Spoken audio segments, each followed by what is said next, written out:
चोरी झाली आहे कोणत्या टोल नाक्यावरती? तर जय शिवराय भावांनो, आपल्या छोट्याशा एका मिनी लॉग मध्ये परत एकदा तुमचं स्वागत आहे. बघा, 4 दिवसाच्या नंतर आपण निघालतो आपल्या टार्झनला घेऊन लोडिंगसाठी. हो, 4 दिवस तर आरामच होत्या घरी.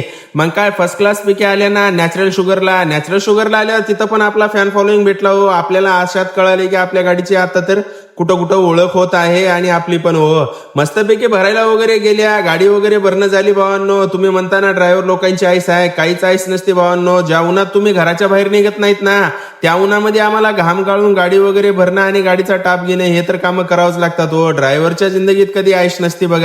बघा पूर्ण व्हिडिओ भावांनो. नेमकं चोरी झालेली आहे कुठं हे पण सांगतो. बघा, टॉप वगैरे घेतला आणि तेवढ्यात आपल्याला गणापाटलाचा फोन आला की रात्री आपल्या गाडीची चोरी झालेली आहे, ते पण देवळीच्या टोल नाक्यावर. हो, देवळीच्या टोल नाक्यावर कोणी नका झोपो, कारण का गणाभाऊच्या आपल्या 25-30 हजार रुपये गेलेत. बघा, तर भावांनो, झोपते वेळेस थोडा विचार करून झोपा. चला भेटूया अशाच व्हिडिओ मध्ये छोट्याशा उद्याच्याला.